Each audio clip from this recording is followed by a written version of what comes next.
A Procuradoria-Geral da República tem até amanhã da próxima quarta-feira para dar um parecer sobre as explicações do ex-presidente Jair Bolsonaro em relação ao descumprimento de medidas cautelares impostas pelo ministro Alexandre de Moraes, do Supremo Tribunal Federal. A Corte vai analisar, encaminhou as respostas enviadas pela defesa do ex-presidente na manhã dessa segunda-feira. O prazo, então, para a análise da PGR é de 48 horas, a partir da notificação feita pelo STF, realizado por volta ali de 10h30 da manhã. Bom, comigo aqui no estúdio, Leonardo Sakamoto. Sakamoto, boa semana, boa tarde.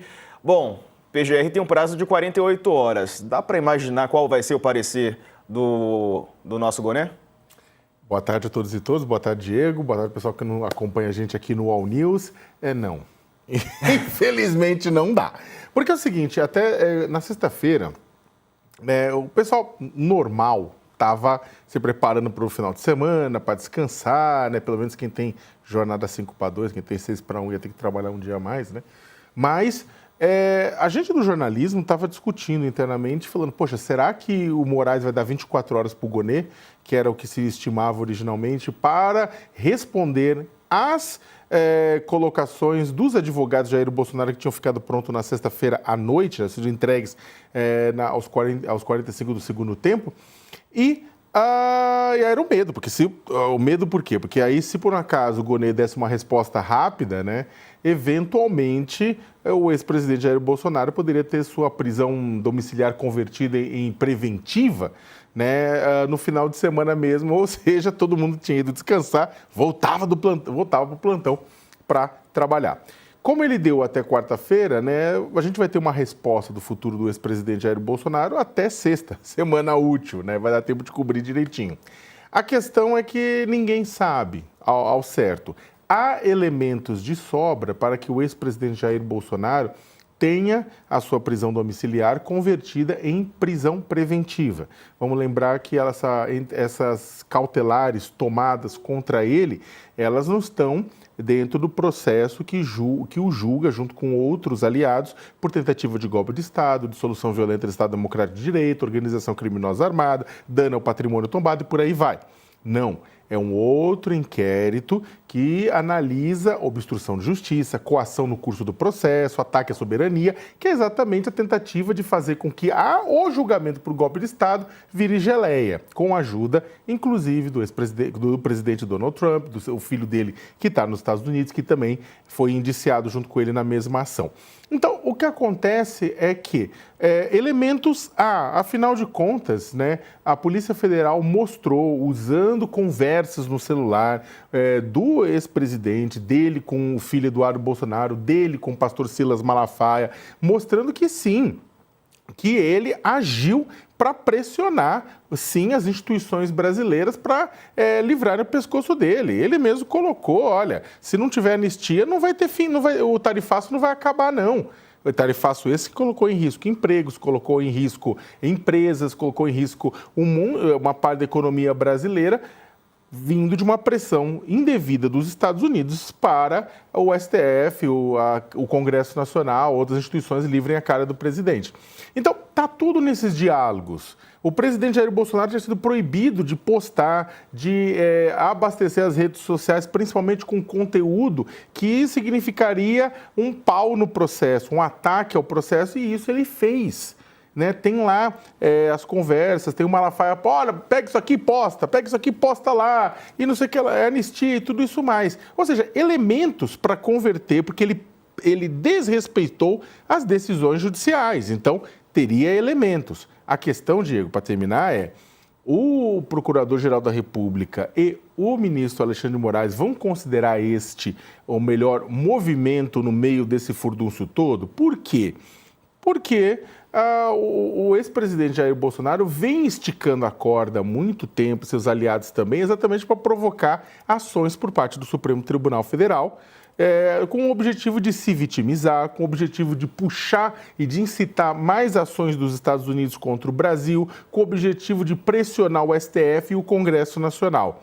Então, uma prisão nesse sentido, neste momento, antes de uma condenação transitada e julgada, mesmo que sejam dois assuntos diferentes, pode incendiar o bolsonarismo e pode ser exatamente aquilo que o Bolsonaro quer, gosta neste momento, precisa neste momento.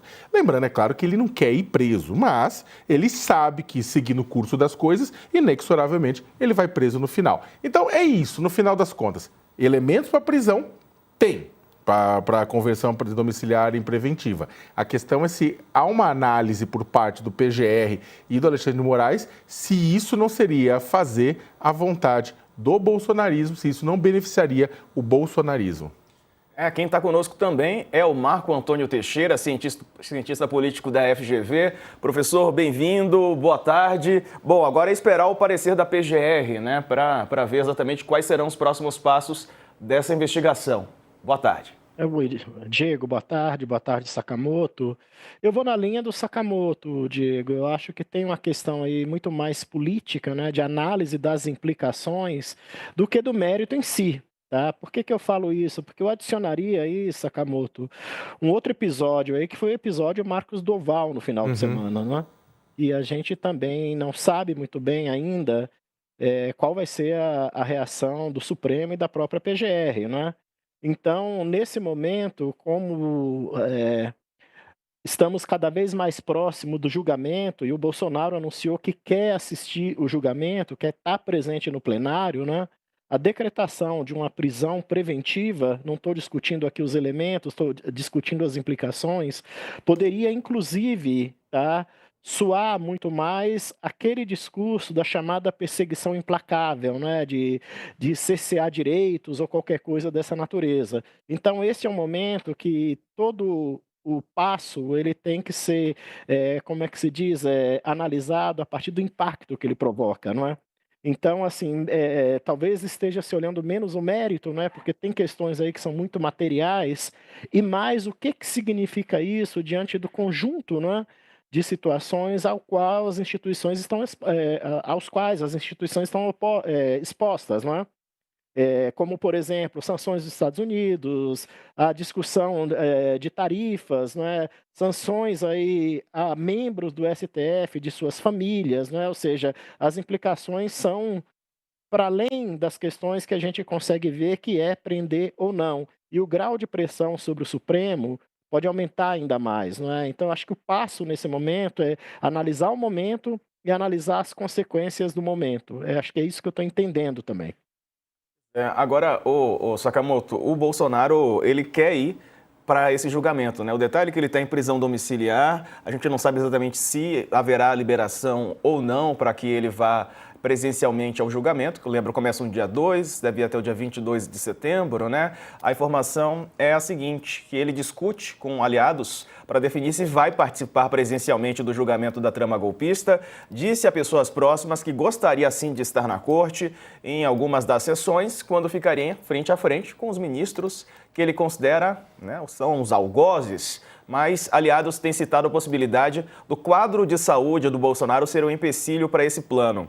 A ideia de ir à corte no último capítulo do processo, que pode condená-lo a mais de 40 anos de prisão, sob acusação de liderar uma tentativa de golpe de Estado, é descrita pelo entorno do ex-presidente como uma forma de demonstrar força e evitar a impressão de que ele estaria acuado pelos ministros, né, julgadores. O Supremo marcou o começo do julgamento para o dia 2 de setembro, a conclusão é esperada para o dia 12, aliás, dia 12 de setembro. A proposta daqueles que defendem que ele vá ao tribunal não é acompanhar as duas semanas de sessões exatamente, mas pelo menos comparecer ao primeiro e último também dias, né, de julgamento. Assim como os demais réus, Bolsonaro pode comparecer para o julgamento, ele está em prisão domiciliar e aí tem que pedir autorização. O ministro relator Alexandre de Moraes é o que manda o Código Penal. A decisão deve ser tomada a partir de cálculos políticos, da avaliação da equipe de defesa e também por critérios médicos. Bolsonaro tem enfrentado crises de soluço que por vezes levam a vômitos, segundo relatos feitos por aliados. Ainda que não ocorra todos os dias, ele cita uma preocupação com esse quadro, uma vez que as sessões no Supremo tendem a durar horas. E aí, Sakamoto, não muda muita coisa, né, com a presença ou ausência do Bolsonaro, a não ser essa questão dele demonstrar mesmo força diante do julgamento. Então, de mais nada, boa tarde para o Marco Antônio. Obrigado pela presença aqui no All News. Então, eu particularmente, né, é claro, vou deixar as coisas meio no seu devido lugar. O presidente Jair Bolsonaro sofreu um ataque terrível em 6 de setembro de 2018, que deixou sequelas. O fato da utilização política dele do ataque, e ele se utilizou bastante e ainda se utiliza do ataque, não tira o fato de que o ataque aconteceu. Na minha avaliação, ele aconteceu, tem mais que elementos provando isso, tá? Então, não estou entrando nesse mérito, não estou entrando no mérito que a saúde do ex-presidente Jair Bolsonaro não é sensível. O ponto é que é o seguinte, o ex-presidente Jair Bolsonaro, apesar de ter uma saúde sensível, vai à motociata, vai a eventos com muita gente quando há uma contraindicação, grita com oficiais de justiça, né, na cama. Ele está no hospital, diz que está mal, sai gritando com o oficial de justiça, né, porque está cumprindo o seu dever, né, ou seja, gritando com trabalhadores que estão cumprindo o seu dever. Então, o que acontece é o seguinte, se o ex-presidente Jair Bolsonaro for acompanhar seu julgamento no Supremo Tribunal Federal, vai passar a imagem de que ele está muito bem de saúde.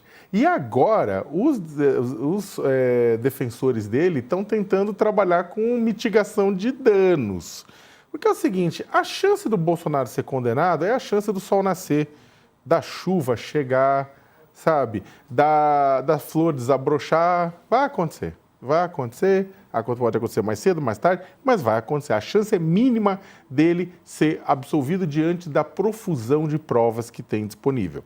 Então, o que acontece? Sabendo disso, os defensores estão buscando deixar algumas coisas engatilhadas, tentando no futuro um questionamento do julgamento, né? Mas também reduzir a pena e tentar garantir que ele cumpra essa pena fora de um presídio ou fora de uma sala de Estado maior, como aquela que foi organizada já na Polícia Federal em Brasília, né? Como aquela, por exemplo, o Lula. O Lula passou 580 dias na Superintendência da Polícia Federal em Curitiba, cumprindo pena, né? Então, o que acontece? Fica muito difícil para os defensores justificarem de que você precisa de uma ação humanitária do Bolsonaro para retirá-lo da cadeia e mantê-lo em casa, numa prisão domiciliar, sobre justificativo da sua situação de saúde, se ele se mostrar lá no julgamento que ele está bem, com caras e bocas, dando entrevista depois, ficando irritado e tudo isso mais.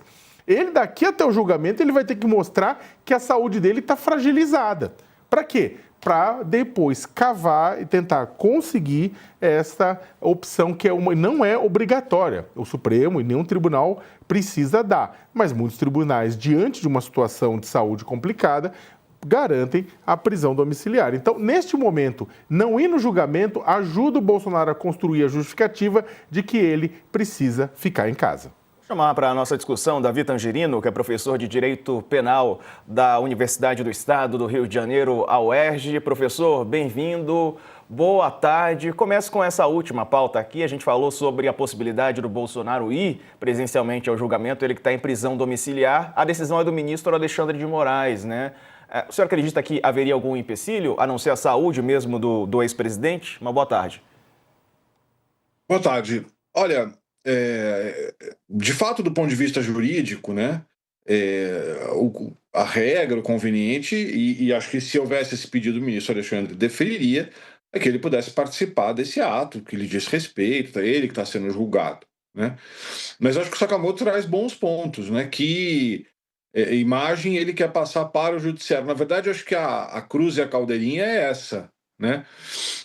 Para o judiciário ele quer passar uma mensagem frágil, doente, né, incapaz de cumprir pena em regime fechado, mas, como os áudios apreendidos recentemente com o Silas Malafaia mostram, ele precisa disputar a arena pública, ele precisa gerar conteúdo, ele precisa falar para a bolha.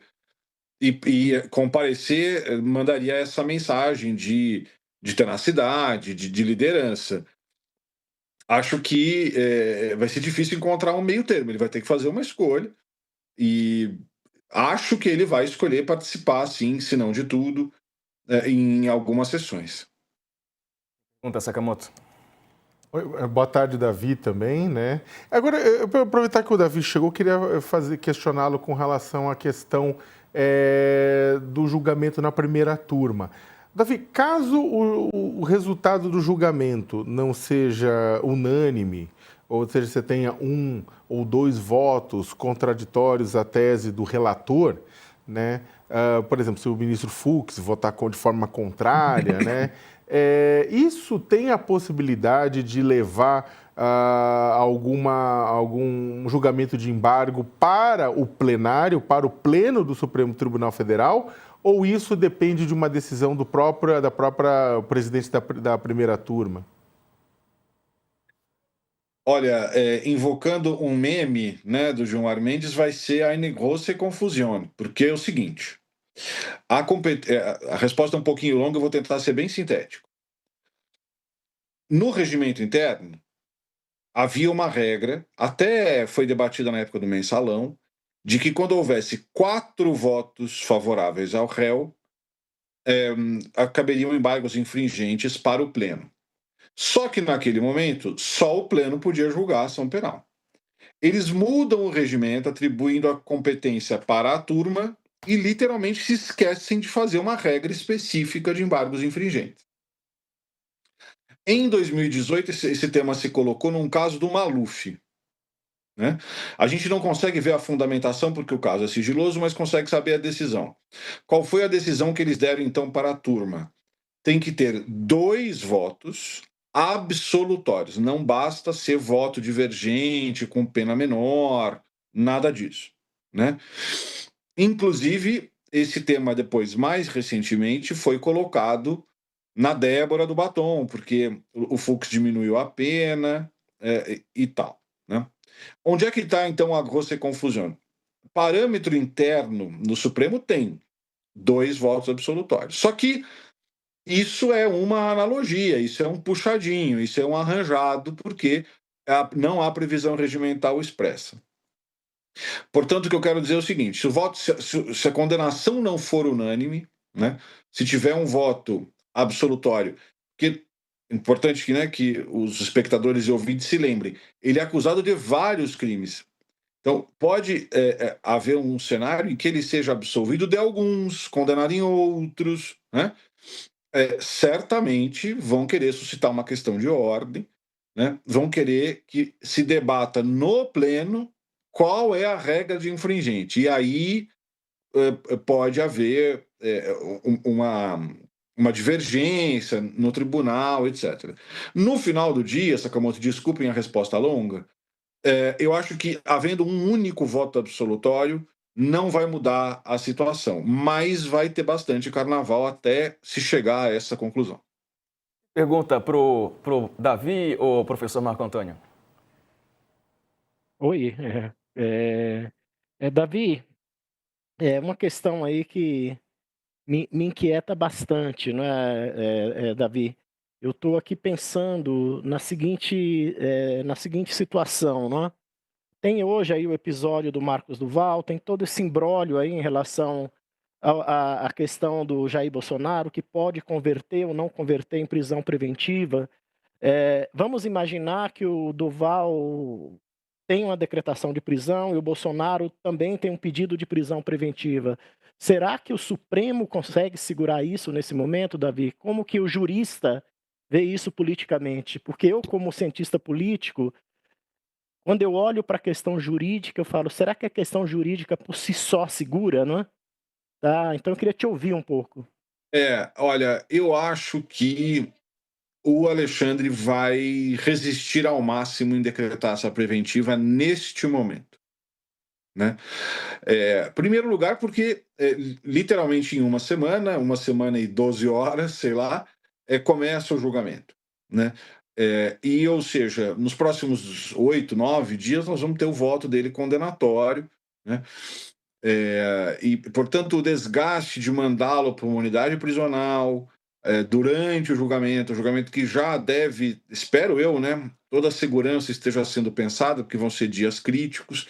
O Alexandre não precisa de mais este agudizador nesse momento. Tá? Agora, chegada a uma maioria condenatória e havendo alguma outra notícia de quebra de cautelar, aí ele vai estar absolutamente confortável, na minha opinião, de falar: olha, te dei todas as chances, todos os descontos, deixei você explicar, agora já tem uma maioria formada, quer dizer, você vai cumprir pena, então sigamos para a preventiva. Tá? Perfeito. A PGR tem até quarta-feira de manhã para se posicionar sobre essa situação, professor. Na tua avaliação, qual deve ser a posição da Procuradoria nesse momento? Olha, não, Davi, por gentileza, ele falou professor, eu me senti É verdade, instigado a Por favor. são 3 professores aqui, aliás, né? Eu falei professor e não mencionei. Vai lá, Davi. Vai, Davi. Olha, eu acredito que o Gonê também vai ter uma leitura conservadora, né? Eu acho que a defesa apresenta bons argumentos de que não houve quebra de cautelar, né? Então a história do Milei é anterior, a cautelar falava em rede social, WhatsApp não é rede social. Então acho que haveria espaço para o Gonê fazer uma fundamentação dizendo, olha, foi ali no limite do limite do limite, mas em nome de uma interpretação mais favorável ao réu, por hora, entendo o suficiente a prisão domiciliar. Né? Eu acho que o Gonê não tem o perfil de jogar mais água nessa fervura nesse momento também. Né? Bom, saberemos Davi, em breve. aproveitando sua resposta, Davi, só para fazer uma dúvida, tirar uma dúvida. É possível, num pedido do Gonê, ou mesmo numa decisão do Moraes, que eles evitem a conversão da domiciliar em preventiva, que sejam impostas mais medidas cautelares, como uma espécie de resposta? Olha, vamos dobrar as cautelares, sabe? Você não pode ver o seu cachorro, sei lá, uma coisa assim, de você ampliar para evitar a prisão? Sim, ele pode endurecer ainda mais o cumprimento de regime desculpe. Ele pode endurecer ainda mais o regime de cumprimento dessa domiciliar, né? Embora não tenha sobrado muita margem, como você mesmo está dizendo, né? Já tem lá um número limitado de visitas e tal, né? Honestamente, eu acho que ele vai barrigar essa decisão. Ele não vai tomar essa decisão logo, porque aí vai começar o julgamento, vai estar todo mundo prestando atenção nisso. E eu realmente acho que ele vai não decidir antes de terça-feira. Ele vai deixar a coisa andar um pouco. E aí, de novo, tendo maioria formada, né? Aí a situação muda completamente, porque ainda que não devesse influenciar diretamente, né, ele vai dizer, olha, já tem maioria, agora é líquido e certo que vai ter cumprimento de pena, passemos, portanto, a preventiva. No caso, por exemplo, de sair uma prisão preventiva de Bolsonaro, para onde ele seria levado? Para essa cela especial da Polícia Federal mesmo que está sendo preparada? Seria para um outro local? Para onde ele seria levado, Davi? Olha, não existe. A resposta é uma unidade de cumprimento de prisão preventiva. Então, a rigor, teria que ser na Papuda, que é onde outros presos provisórios cumprem pena. Tá? Agora, dito isso, eu acho que se fosse o tomador de decisão, colocaria numa cela especial mesmo. Né? Primeiro porque nós temos o precedente Lula. Né? Mesmo com pena propriamente dita, no caso do Lula, ele foi mantido numa cela especial. E o único fundamento possível, porque é uma ex-presidente da República, então, em respeito a essa instituição, né, nós deveríamos usar a mesma métrica. Depois, porque me parece que ninguém quer ter o ônus de acontecer alguma coisa com esse sujeito dentro de uma unidade prisional. Né? Então, ele estaria mais seguro dentro de uma cela especial, digamos assim, na Polícia Federal, né? E eu acho que isso protege o próprio sistema, né? Também é no interesse público, no interesse estatal, que nada de excepcional aconteça com ele, justamente para que, bom, além de não ter que acontecer, né, a integridade de todos os presos tem que ser mantida, e isso insuflaria de uma maneira talvez incontrolável uma massa de cidadãos, de CACs, de polícias, de militares, né? Então, acho que é no melhor interesse de todos que ele esteja bastante seguro e bastante bem cuidado dentro de um ambiente controlado.